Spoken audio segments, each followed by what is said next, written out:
Don't put your yield at risk. Put your trust in proven solutions. Anvil Nitrogen Stabilizer, Super U Premium Fertilizer, and Tribune Nitrogen Stabilizer from Koch Agronomic Services. These products offer higher active ingredient concentrations imitator brands can't match.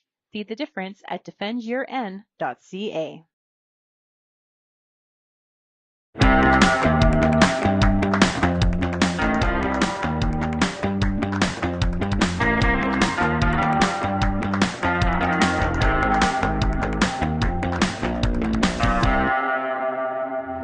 Thank you to our show sponsors, Wheat Pete's Word, The Corn School, and KWS Seeds. Wanting more from your crop? KWS Hybrid Rye is bred to deliver. More yield, outperforming conventional rye by 30%. More flexibility, a versatile crop for grain forage or feed. More resilience, better soil health and sustainability for your farm, and more freedom. Less spraying, earlier harvest, and the ability to do more with the equipment you have. Visit kws.com/ca to learn how we are investing in breeding more farm success. KWS, seeding the future since 1856.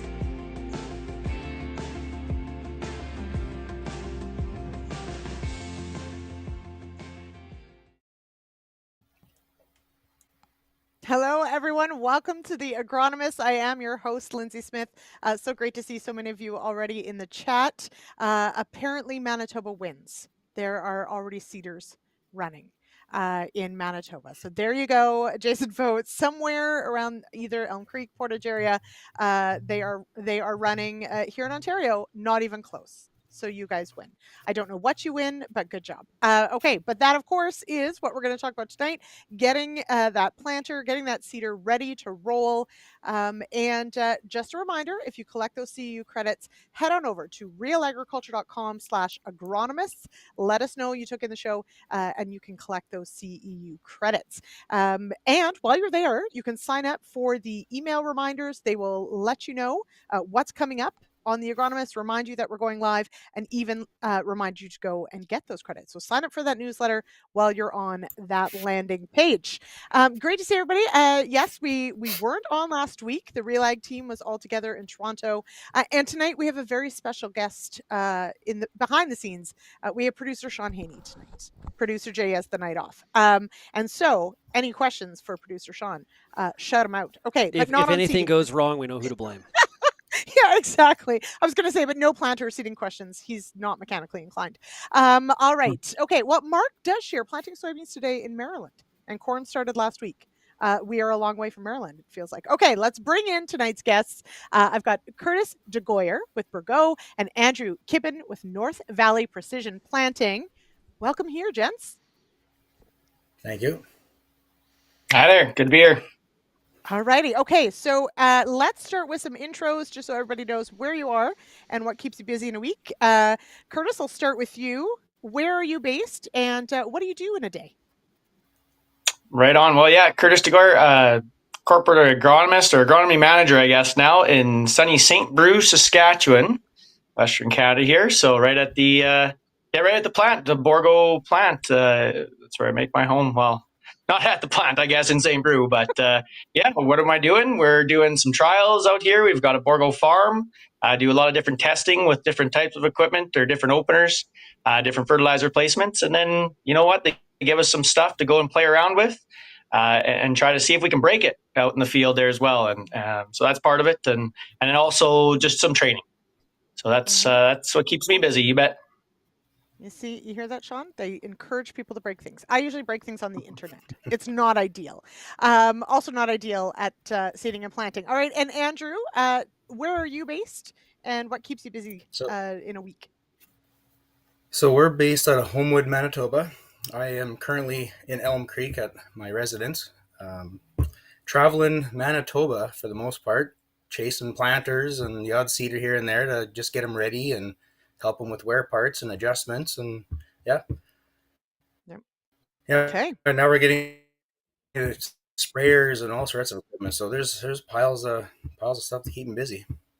Mm-hmm. Now, so you are then very near the area that has started seeding. What do you know of that is in the ground so far around where you are? Well, so far it sounds like wheat. So Pete Wheat should be excited to hear that. Yeah, you know what? He's in the comments. And so there you Is it? go. Yeah, Pete's here. Don't worry. I'm sure he'll have lots of questions later. All right, but let's get rolling. So tonight's conversation, certainly, I want to focus very much on the prep work that goes into hopefully rolling into the field and everything goes absolutely tickety-boo. But then, of course, that doesn't always happen. But Curtis, when we sort of think about being ready, I want to start with do you have a rule of thumb as how many weeks you work backwards from when you figure you want to be in the field, when you should start this process of going over a seeder or a planter? Yeah, I don't know if it's rule of thumb. Basically, as soon as your yard is dry, it seems like guys are pulling out their drills. You can unfold it. Then you can start looking around. I would say last week guys pulled them out because that's when the snowbanks left. And I would say first week in May, there's going to be guys scratching. So 2 week there, right? So, Yeah. Okay. Yeah, that time frame wise, as soon as you can start looking at it, the sooner you can get working on it. Mm-hmm. Is that enough time if I need to order parts? Because I feel like I'm someone who probably has to order parts. Is that enough time, or have I already missed the boat? Well, I would say you'd be able to get most parts. If you're missing a wing off your drill or something, that could be a little trickier. But no, for the most part, pretty good stock of parts at the dealership level, and then also here in St. Brew. Yeah, and I would say in most, and that's not just, I shouldn't just say for Bourgault, right? That's for any drill manufacturer. I mean, the earlier you can get in your order, the better. But yeah, usually the parts aren't bad. Mm-hmm. Okay, Andrew, does 2 weeks give me enough time? For me, I recommend starting in the summer after you're finished with it. Okay. But yeah, 2 weeks is tight, especially if I'm doing some of the work. Okay. That's a good point. That's a great point, actually. Yeah. All right. So that actually is a good question. Yeah. Like, do you, after the planting or seeding is done, would that be like as soon as you've got a window to like remind yourself what needs to be done? Is that when you recommend that you really should start looking at it? Yeah, for the guys that don't have a shop to work in the winter months, then I encourage them, let's get it out of the field. Let's get me out. Let's go through this. Weather's nice. Tractor's still hooked up. Everything is still fresh in your mind of, maybe quirks or just different things that went wrong through the season. Because, 6 months later, sometimes you forget, and I get stuck with, there was a problem. I don't remember what it was, but, good luck. Pete adds, it's nice to put it away ready to go, but it never breaks in the shed. So that is also true. Equipment doesn't tend to break when it's in storage. It's once we're rolling. So yes. Okay. Now, part of tonight's conversation, we're definitely going to talk obviously about, just checking things over and sort of that checklist. But we also are going to talk about, some of the things that we need to watch out for during the planting pass as well. Seed place fertilizer is going to be one of those. Peter is putting in a plug for Real Egg Shops. Just build a shop, and then you don't have to worry about the snow. You know what, Peter? You still have to worry about the snow when you go outside and try and actually check your depth. So there you go. And you need a very, very large shop for a very large drill. So there is that too. Okay. So Curtis, let's start with, and we'll maybe go back and forth between the two of you. If, let's say, I've only got, the top 3 things I got to start with. Curtis, what are the 3 things you would start with on a seeder or planter to first check? Yeah, I'll definitely let Andrew go on the planters. The drills wise, though, just pulled out our couple here, and we're going through it. I mean, the first is make sure all your hoses are there, right? Both air and hydraulics. Now, a lot of the drills are all independent, right? So you got your hydraulic hoses. So we're going through it. First thing we see is, okay, we got some broken ones. Maybe we got to replace them all. Yeah, stuff doesn't break over winter. But the UV on some of that stuff, on some of the hoses, can cause some issues. So there's that. I mean, obviously, all your openers, as far as the ground engaging, hitting the ground, you're making sure you got them all there. This is the very high level, I guess, kind of thing.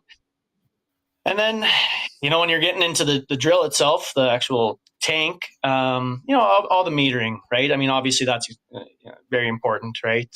Make sure everything's freewheeling correctly, and nothing's going to be jamming up on you, because there's nothing worse than filling your tank and not having checked your meters before that, and now you got to unload your tank to get back at it. So, those are kind of the top-ish ones. And then actually, here's a simple one. I mean, tire pressures.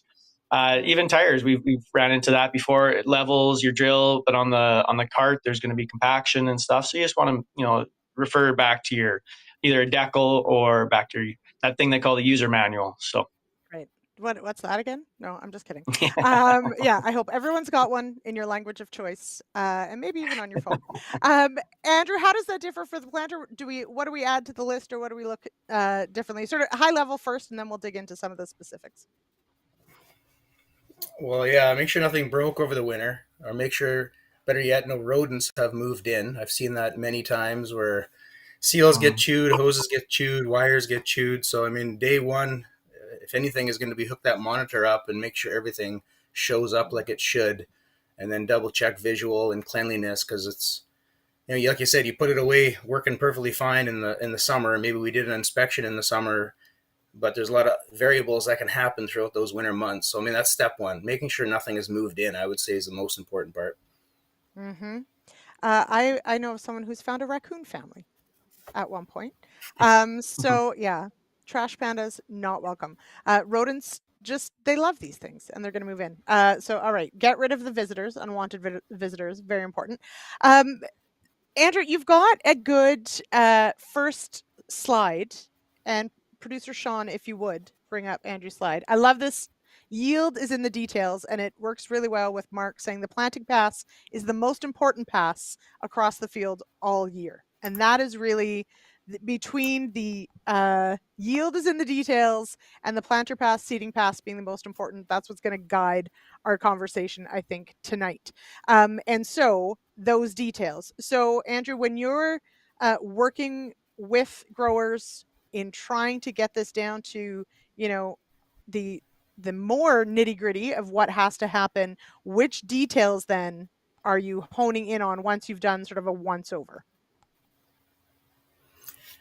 Adjustments is huge on planters, even seeders. I mean, you look at corn, everyone always calls corn a princess crop. It needs to be put at, that perfect depth and consistency for that emergence to happen day one.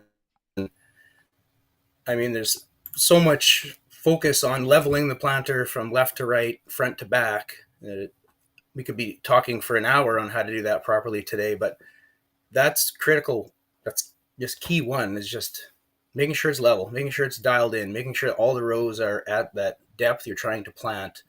Because, one guy told me, look at a 24-row planter, not as a 24-row planter, but as 24 individual planters that need to be gone through and adjusted correctly. Mm-hmm. It's a really good point, and we've got some good slides about leveling that we will talk about. You're right, we probably could do an entire show just on that, especially because don't eyeball it, guys. I'm terrible at it. Pete has a comment here, and Curtis, maybe this one's for you. I've had growers swear against air carts with fertilizer tanks, and I will remind you, in Ontario, there's a lot more water.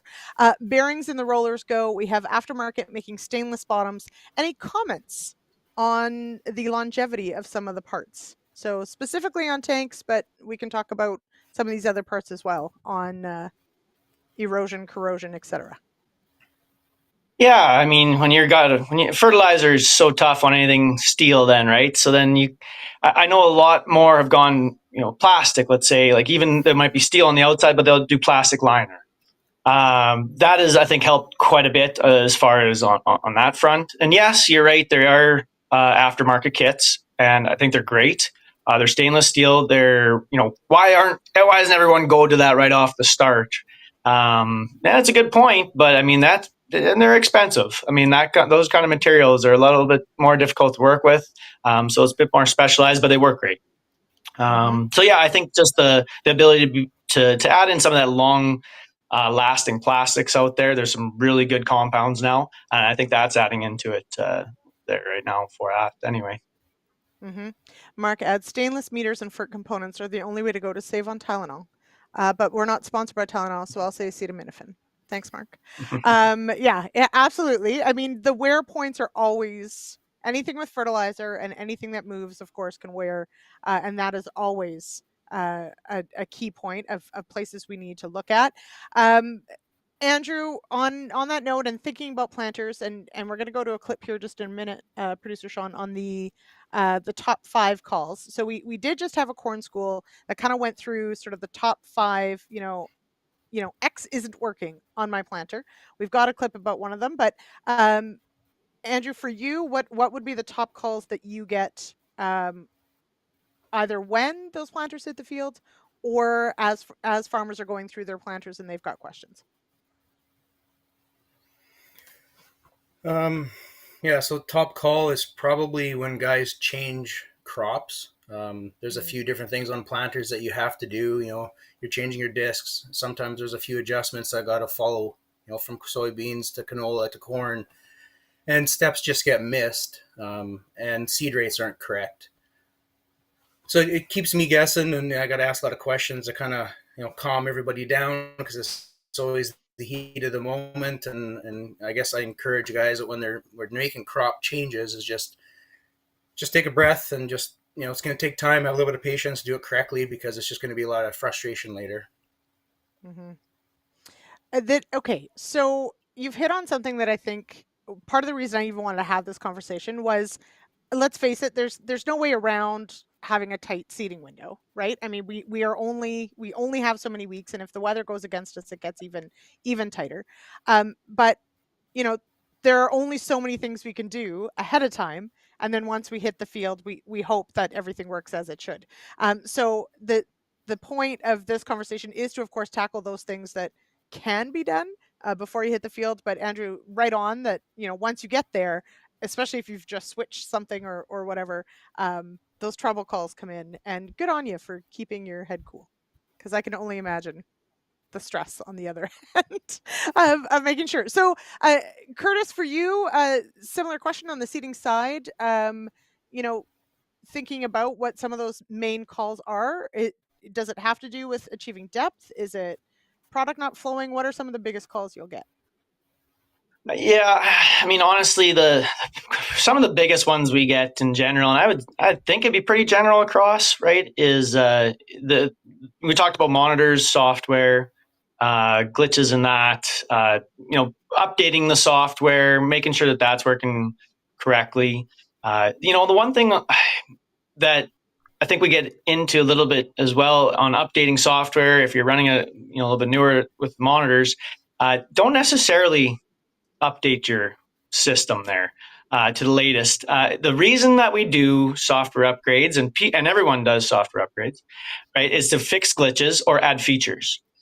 But if you're finding that you don't have any issues, let's say, or if you didn't need a specific feature, you know what? If something's working, it's tough to say to go away from it, right? And I think that happens. People might upgrade, and all of a sudden something isn't where they thought it was, or it's not where it was last year, right? And so a lot of just walking through the monitors on that as well, I think, is one of the bigger ones that actually we get, and I would say that would be common across the board. Curtis, you're not helping my anxiety over not doing updates on my phone, because I'm always worried it's going to break something. So that doesn't help my confidence level. But it is a really good point, and maybe let's just spend a moment on this before we go to the clip, because Andrew, I know plugging in the monitors, one of the first things you said to do as well is to check these things, and so from that perspective of updates and making your way through there, like, is there, from the technology side, Andrew, like checking your monitor, etc., is there a best time to do like an update or something like that? Well, I guess I look at it as, so I guess I try to hold off as long as I can if we need to do an update, just so hopefully the bugs are fixed, when guys start planting down in Texas. And so about now, week or two before we go to the field, if there's an update that we think we need or want, then let's wait until then. I know it gets busy, but that's probably the best time to do it. Otherwise, you're doing them multiple times over a course of a 6-week period before you go to the field. Mm-hmm. Let's let our friends to the south work out the bugs, and then we can just fix it after. I love that. Yes. Okay. And Pete says that his version of the iPad won't update anymore. The forced obsolescence. Yes. Well, that means you need to upgrade, Pete. Bigger screen, better resolution. That's what that means. And Pete also notes, and this is good. I'm surprised how often I see issues as a question on Twitter, looking to other farmers for advice, mostly on electronics. That is, I mean, it is pretty common to see people. Is anyone else having this issue? Curtis, do you wish they'd call you first, or how does the support network work for Bourgault? Well, the way it works in general is you're having a relationship with your dealer, right? We work manufacturers work with the dealers can then hopefully branch out to their customers, right? And yeah, there's some really really good dealers. They teach us some stuff, and so the first call, I don't think there's anything wrong at all with asking a neighbor or asking someone else who's running it. There's been a lot of answers coming from the peer group, right? And I think that's fine. That's good. Guys will figure out other kind of hacks, call it, right, to make it work even better. So, but if not, yeah, the dealer, and then a lot of the companies too will have a support line. You can kind of call in. So hopefully, if you don't get through right away, though, maybe it gives you a second to just, to your point, Andrew, is just stop. A lot of times it just takes just take a breath, right? And maybe go look at it again, right? Without, seeing red so much. And then honestly, a lot of times stuff will kind of work through itself, to be honest. Not all the time, though. Not all the time. Yep. And always, everybody, remember, just turn it off and turn it back on again. Yes. I wish that we were joking, but that is a really good point. I really wish we were too, but we literally did that before we started this broadcast. So there you go. That is what happens, and sometimes it just works. So there you go. Okay, so this does bring up if everyone wants to head to after the show, if you're looking for more on planter setup, etc., we've got a great corn school talking about the top 5 calls that Bernd Tobin, of course, put out just a few weeks ago. And we've just got a clip of it here to talk about just one of these top 5. And then we'll come back to this conversation about what we can do on some of these troubleshooting things as well. So producer Sean, if you would, we'll run the clip.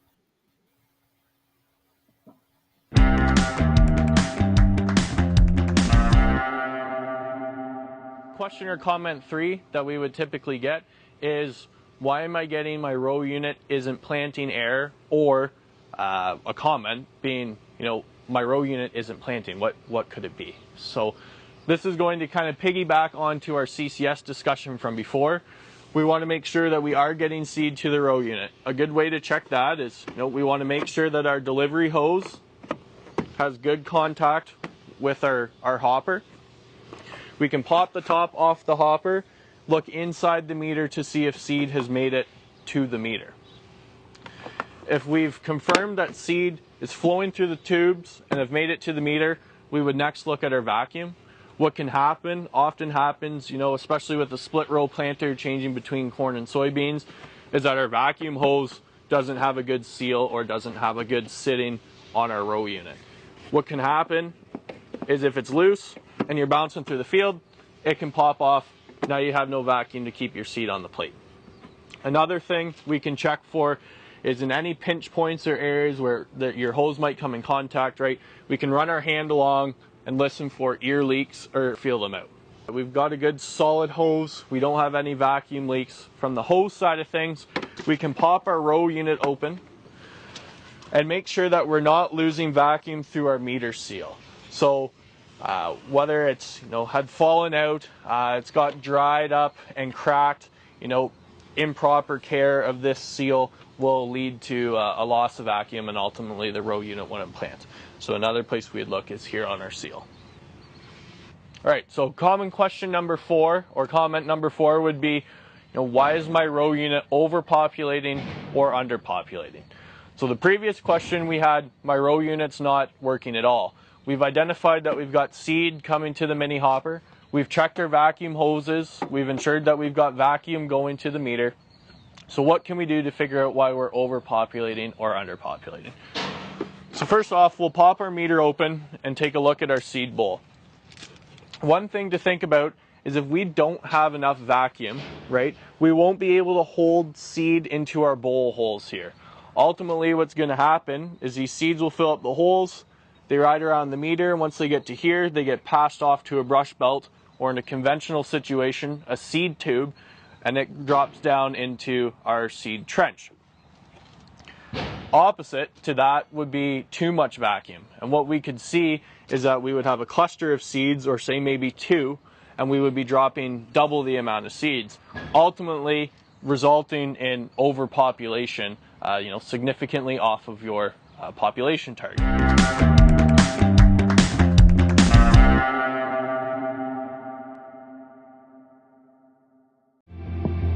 Our sponsors for the Agronomists are KWS Seeds, Wheat Pete's Word, and the Corn School. Big corn yields demand intense management. From tillage strategies to nitrogen management, hybrid selection, pest management, and more, Real Agriculture's Corn School is a video and podcast series that helps you face every moment of the growing season. The Corn School is made possible by support from BASF and Pride Seeds. Learn more at cornschool.com.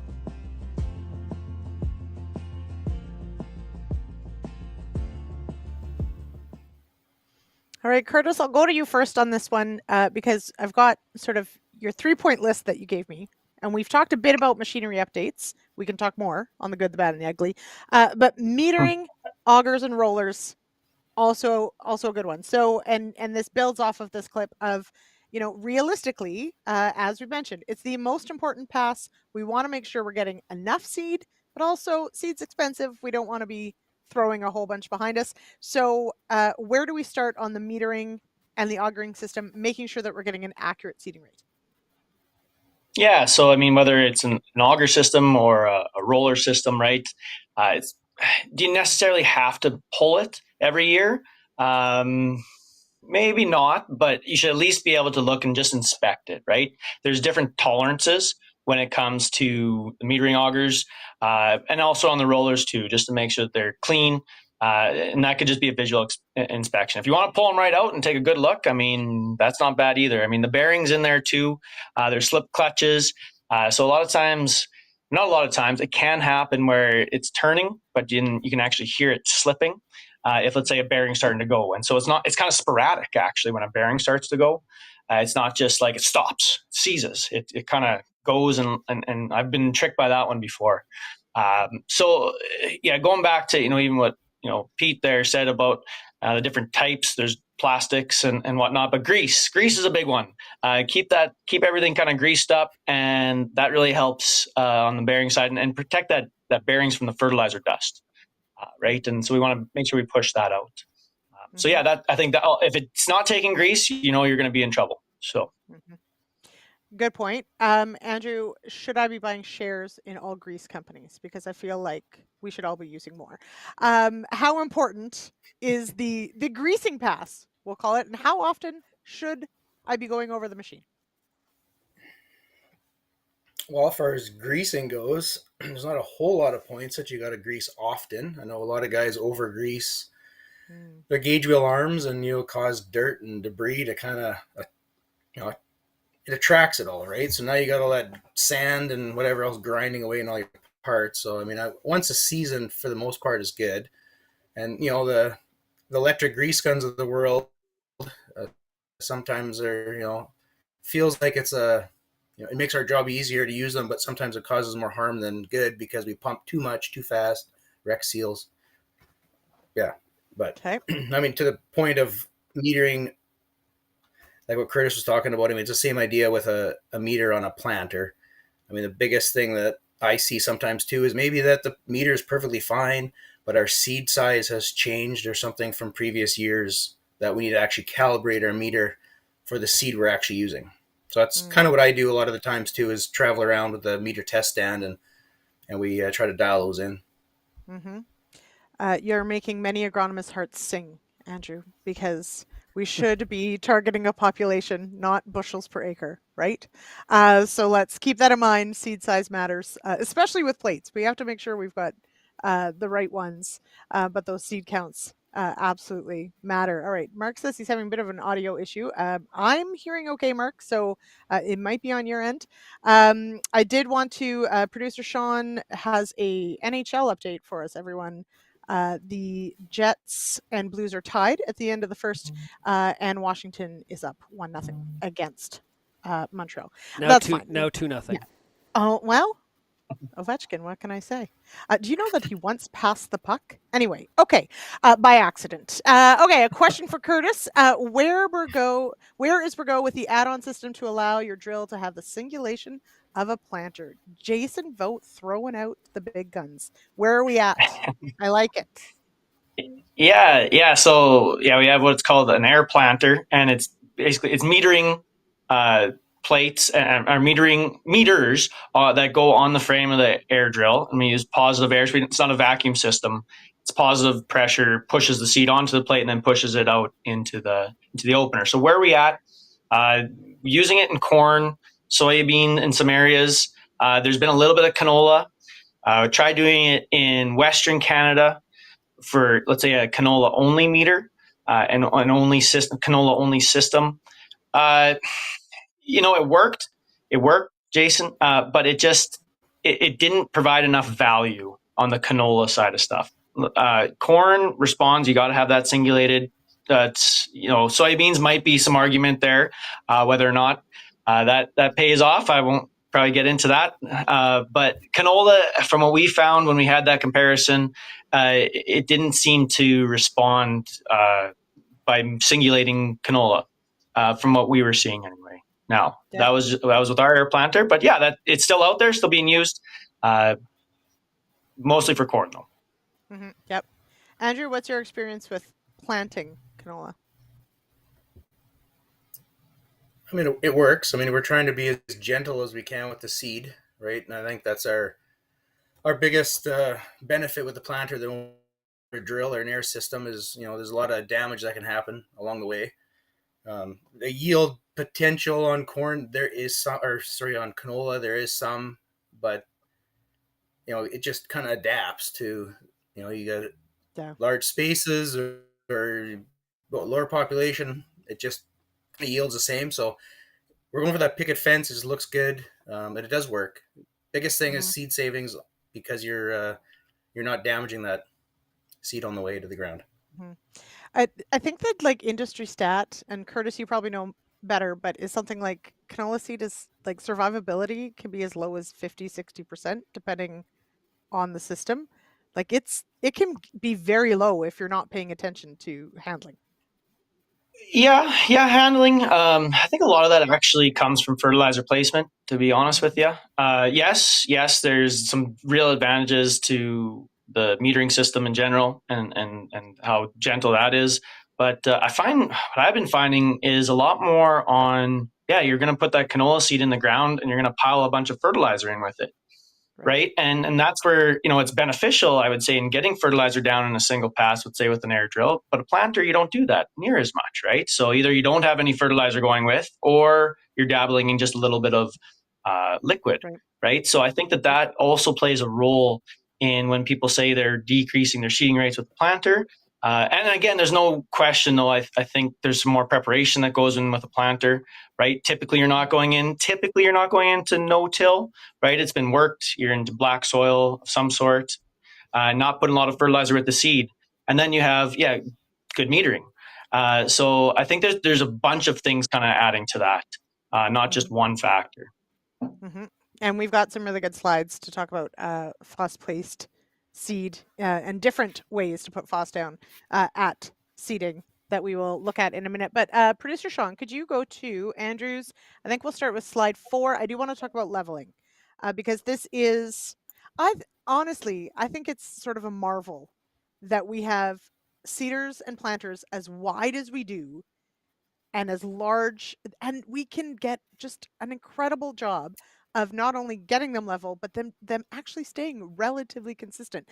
To me, it blows my mind a little bit. But Andrew, let's start with why is it so important that we level front to back, and of course side to side as well. But we'll start with front to back. Why does a level planter? Why is it a happy planter?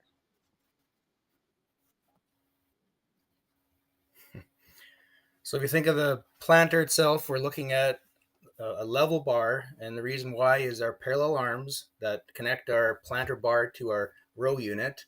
They need to stay parallel with the ground. So if you're tipped forward on the hitch, it actually pulls the top arm. So now we're going to have it kind of on an angle. So now our depth can change a little bit. Our meter tips. So now when our seed falls off our meter, it's not falling straight down into the seed tube like we'd like. So now you can get a ricochet within the seed tube. So we've done everything right. This whole planter's perfect, but we messed up on our leveling. Now our seed placement changes because how it falls off the disc down that seed tube into the trench. Mm-hmm. So we're going to take a level bar, and then we want parallel arms on the planter to be parallel with the ground, and we want our meter to sit level to the ground as well, and we'll have our best chance to have good placement. All right, and now next slide, Producer Sean. What about from one side to the other? Why is this so important? Which really is impressive. Look at that. What a great picture. Anyway, carrying on. So what we typically see on a planter when we're looking at it, if we're not paying attention to this, is it'll, at this position, we'll see what they call smile, where the center of the frame is actually heavier, so therefore pushing into the ground a little further. So now we may have from the center to the wings, we may have varying depth, where the wings pressure is not enough to achieve our 2-inch depth, say for corn. We might be 1.5 inches or 1.75 inches, and 2 inch in the center or even deeper. So we want to have weight distribution, everything level straight across that planter, so that our whole planter width is the same. The same depth, I guess, is the key there. So, Curtis, in talking about this, I mean, this is also important for cedar, of course. Different configurations, but do we pay enough attention to making sure that we've got a level unit or the right pressure, all those things? How does that work in with the cedar conversation? Yeah, it's a bit of an interesting one because it does depend on what type of opener you have as well. Some in the industry are parallel link, some aren't. Some it makes more. It makes it more. There's actually some opportunity to even change depth. Yeah, as you pitch it forward and back, right? So as long as it's all the same, we can start to play with our depth. And yes, if you have the one side or one wing or something is off, and a lot of times that has to do with some air pressure, then yeah, or you have some shims in there and it's make it different, then yeah, you're going to have one section of your drill could potentially be seating way different than your other side, right? And so yeah, it's still very, very important to ensure it's all equal at the very least. Yeah, and actually to point about that smile too, and maybe you're not. This is where a guy can chat about it, but yeah, tire pressure as far as compaction goes, and where the tank is rolling over. There's even some opportunity to adjust according to where the tires will actually roll over with the carts on it. So it's not just the bar; it's kind of how the whole system flows through the field as well. Mm-hmm.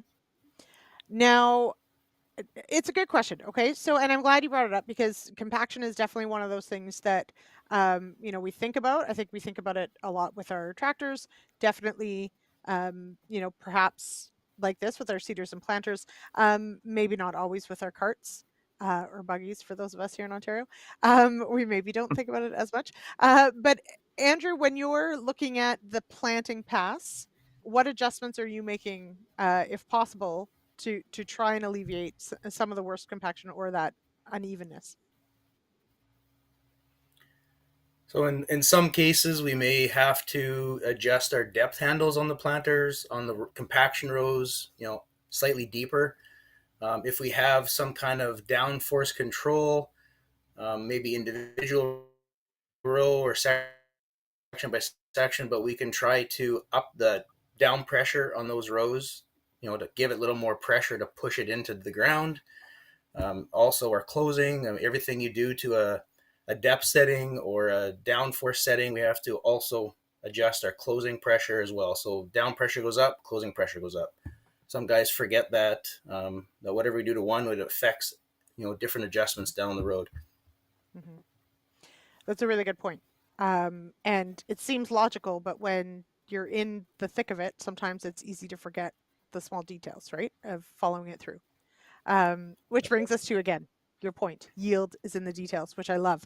Curtis has sent some really fantastic slides in talking about phosphorus placement, and Jason's got some questions. So, producer Sean, I think we have enough time to run the canola school clip about planting and phosphorus placement. It touches on seedbed utilization, which I know for our Eastern friends doesn't get talked about enough. But that separation, achieving that separation, of course, between seed and fertilizer row, if you can. So if we can watch that clip, and we'll hear our last read for our sponsors for tonight, and then we'll get back to our conversation and talk a little bit about phosphorus.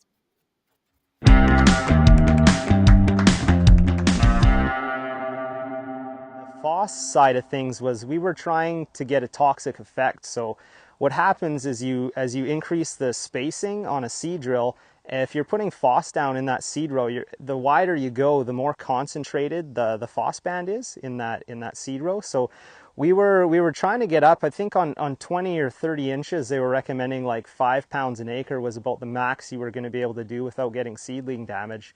And in this study, we went 0, 5, 10, 20, and 40.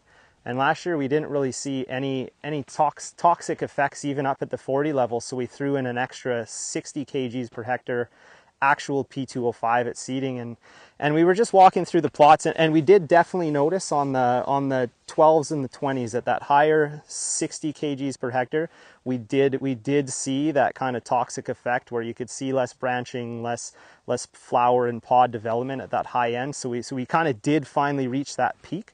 But even at the 20 and 40, which we thought would be pretty toxic on the wider spacing, they look good, and we honestly almost saw a bit of a fertilizer response at some of the lower rates. So we'll have to see what happens once we start putting the data together, but it's only the year 2 of year 3. So last year was a bit of an anomaly out here. Our Med Hat site yielded higher than the dryland in Lethbridge, so we'll kind of have to see how things progress the next few years.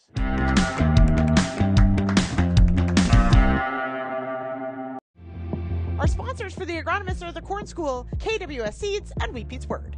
Each Wednesday, Peter Wheat Pete Johnson answers your top agronomy questions in this dynamic podcast, covering soil health, cover crops, planting, herbicides, and so much more. Have a question? Leave him a message at 1-888-746-3311, send him a tweet at Wheat Pete, or email him at pjohnson@realagriculture.com, or visit wheatpete.com for more.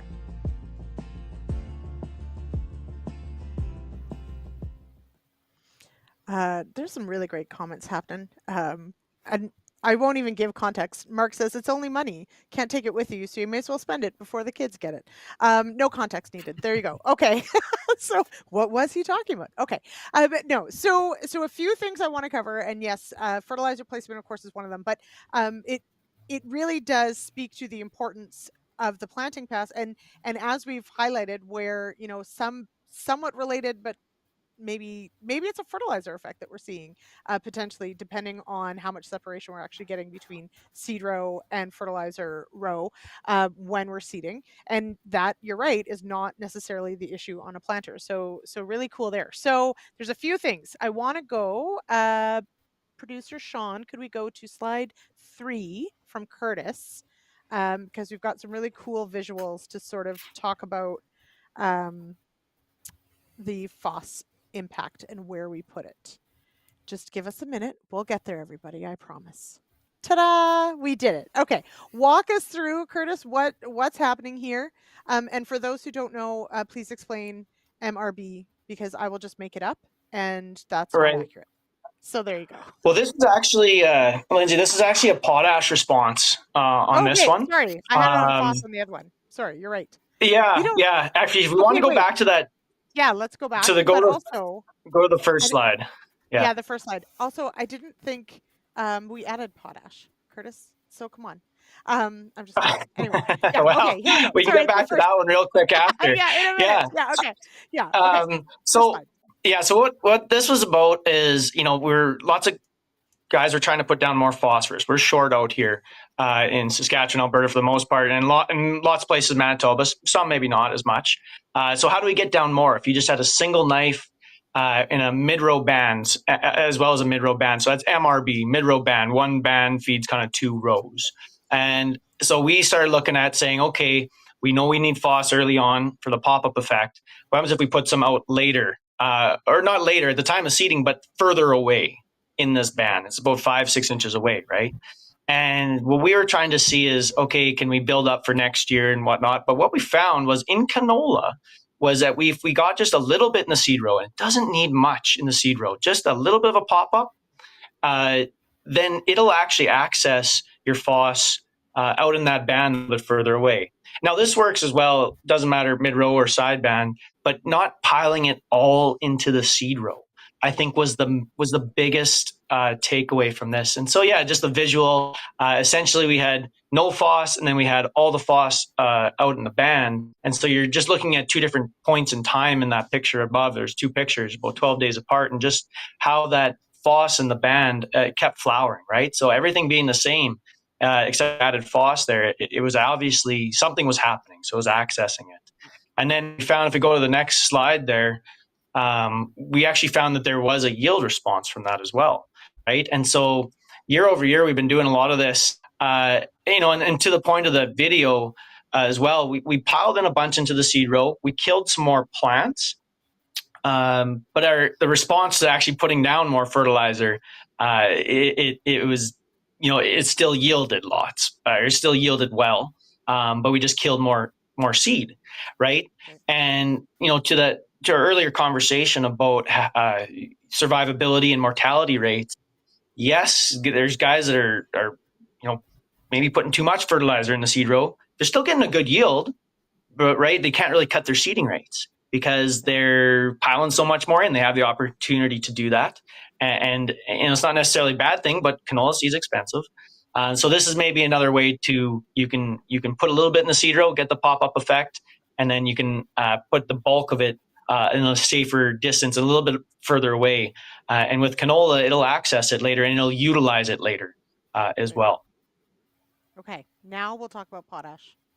Because Pete real wants quick, to know what yeah, real quick, because I mean, yeah, because it's next one, yeah, it isn't as common, but it is still very much needed.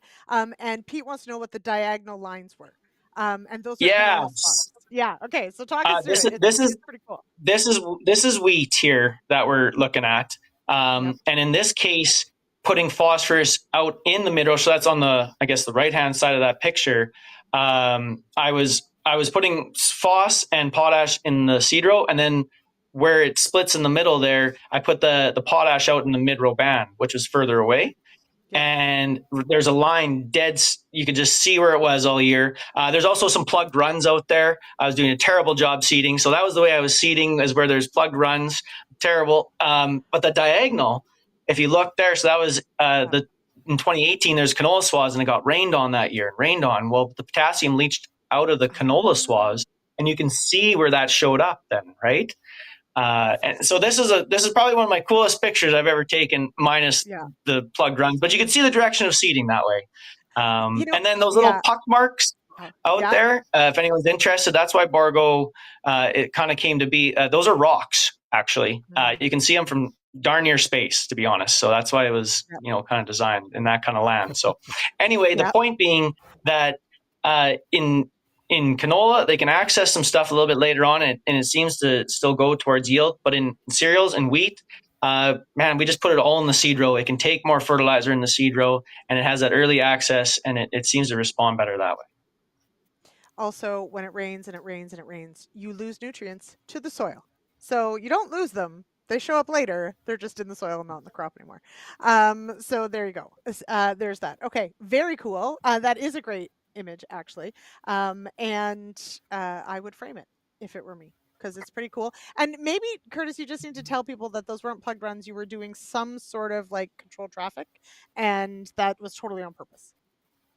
I put flags up. Don't worry. I put flags up everywhere out there. Guys, it's fine. Okay. So Andrew, one of the things I want to touch on, because you did mention it when we're talking leveling, and you talked about, walking through the process of, if you change one thing, you have to do another. I want to talk a bit about closing wheels and about the importance of making sure that we are, once that seed goes in the ground, that we are closing up that seed trench and doing that good job. And so I think it's slide 8, Producer Sean is earning his keep tonight. I think it's slide 8 of Andrew's that has an image. So as we're pulling that up, why then, I think it's the next one. It's of the closing wheels, I think. Andrew, maybe you know. One more. Keep going. Slide. Oh, there we go. You're talking Okay. about. Yeah. Yeah, this work. This'll work. Let's go from here. Yep. So yeah, so in this picture here, there's a lot going on. So a few things that I want to, mention here is the closing wheel spacing. Now that's one that a lot of people overlook, and I also ask the question a lot of times when I do clinics and different things, get in front of a few growers, and it's usually crickets when I ask, what's that space? How much is this? How far apart is it supposed to be? And a lot of people don't know. So that is gauged by your seeding depth. Okay. So say, again, talk corn on a planter, because a lot of acres go in with corn. So that depth between our closing wheels, we want to have at 2 inch or whatever we're planting our corn at. So that's key. So if we look at the next slide too, I think slide 9. So if we advance to slide 9, so now if we look at the angle of those wheels, if we were to draw a line under the dirt or under the cement in this case, and where they cross paths, that would be where we want our seed depth at. So that's why the width of those wheels is so important. Okay. So if we have that wrong, we have the potential to move the seed around. So if we're too wide, we can lift up the seed because we're pinching the soil back together. If we're too narrow, then we maybe aren't swishing out all that air pockets that's under the soil.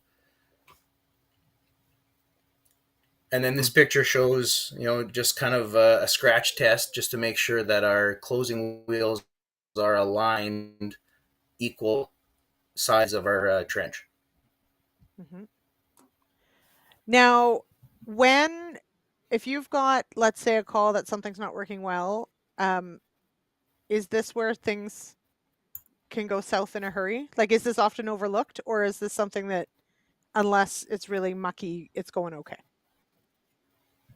Well, it can be dry and hard. It can be mucky. I mean, all this matters, right? So the biggest thing is, and what a lot of people don't want to do is, to figure this out properly, we have to get behind the planter and actually dig out our trench. If we do everything perfect, we shouldn't be able to even know we were there. So if we can find our trench, then we've either overpacked and underclosed, or we've just underclosed, right? Maybe we're packing at the right pressure, but we didn't have enough pressure on our closing wheels to actually pinch that soil back together and kind of destroy that trench that we made. Mm-hmm. Okay. Jason's got a question for you, Andrew. And there's been a lot of these questions running around, but experience with the seed sense system in furrow to detect soil temp and moisture in corn and soybeans. Have you any experience with it, and what adjustments have you made in real time, or have you been able to make adjustments in real time? So there is a product called Smart Depth that Precision Planting has that can work with a smart firmer in the trench. You can, as an operator, set up your parameters to say, I want to sow or want to plant at this depth between this temperature and this temperature, or moisture, and it'll actually vary the depth accordingly, or you make your manual adjustments accordingly to what you want to do. So if you see too much moisture, maybe you could shower up a little bit, or maybe it's too dry, so now you want to go deeper, so you could manually make those adjustments from what your smart firmer is telling you. I think that's some of the question he would like to answer. There's more to it too. There's CEC that plays a part as well, right? Mm-hmm. Mark says, what about not pinching the soil from side to side and staggering closing wheels from front to back by 5 or 6 inches? If we pinch like shown, we'll pick up stones and jam the closing wheels. This might be why Curtis has a Bourgault and not a planter where he is because of stones. But Andrew, what say you in rockier conditions? Not that Manitoba ever has rocks. It's it's perfect from one end to the other. Right. So the that's exactly why we can stagger them, is for that reason. So if we're in perfect conditions, then yes, we want to pinch evenly from side to side. But if we've got those annoyance rocks that jam themselves in there, then yes, we got to stagger them front to back, for Yeah. sure. Yeah. Obviously, Mark, you don't have enough teenagers in your life because they're supposed to pick all the rocks and then you won't have any. So it's fine. Yeah, or not. Okay. Yeah. Curtis, we did have a question about, in looking at that trial with the, I'm pretty sure, was it the potash trial that somebody was asking about? What the what was the soil test phosphorus in the trials that you did? So that's Yeah. the, phosphorus trial. In general, the land that we're into here, we're, single digit phos parts per million, right? So anywhere Okay. between 6, we might, some of our best land might have like 12 or 13 ppm that we're doing these trials in. So we're lower. Yeah. You need some hog farms. And then yes, yeah, sure, Yeah, all sure. that stuff up here. Yeah, that'd be great, actually. And it was interesting too on the potash one. They'll go into that. I mean, it showed up.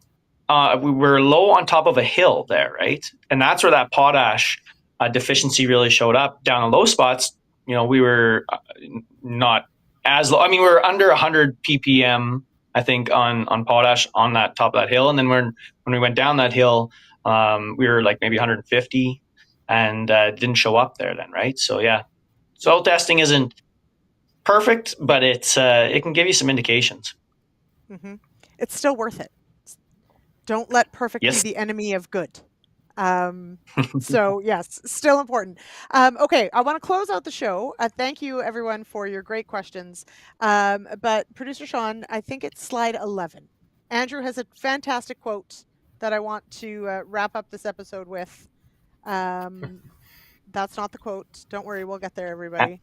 Andrew was so inspirational in this. Jeez. He is so inspirational. I just had silly pictures. No, they're really great. That it is a pretty, and what is it? A picture tells it's worth 1,000. Anyway, but if you think education is expensive, try ignorance. I love this. So Andrew, in the spirit of this quote, how do you apply that to, of course, getting planters ready and working with farmers and trying to have the most seamless transition out to the field? How does this sort of weigh into how you interact with your customers and your clients and getting them ready? Well, when I go out and do inspections with my growers, I encourage them to be there with me so that I can educate along the way.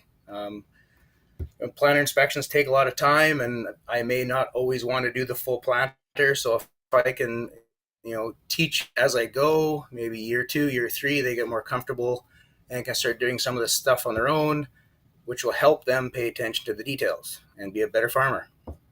Mm-hmm. And Curtis, you obviously are doing a lot of really cool trials, and you check out really cool stuff at the farm there. What is the coolest stuff lined up for this year? How many different things are you going to be trialing and looking at for the season ahead? Yeah, we've got some different. We got some deep phos trials too. Going back to that.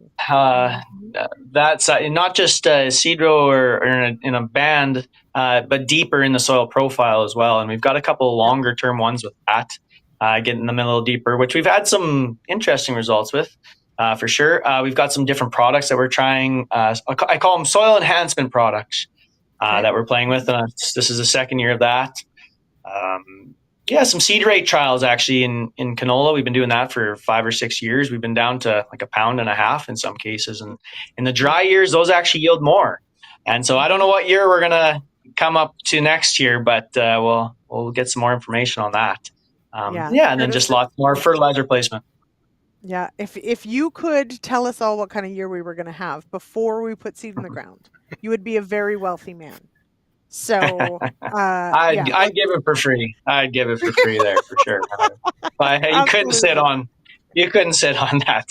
Yeah. Yeah. Yeah. So if you can figure that out, that'd be great. Okay. Sure. All right. That does it for this episode of The Agronomist. Thank you all for joining us. Thank you, Curtis. Thank you, Andrew. This was a lot of fun, super educational. Next week we're going to talk about lodging risk. We're going to talk PGRs. So check it out, 8 p.m. Eastern next Monday. Sorry, I have no more NHL updates. Everybody can go and finish watching hockey tonight. There you go. And Jeanette says, Jeanette, thank you. This is a great thing to end on. I need to channel my inner Andrew and come up with clever quotes for my customers. Jeanette, I agree. Thank you all. Okay. Thank you, everyone. Thanks for joining us live here on The Agronomist. We'll see you next week. Cheers, everybody.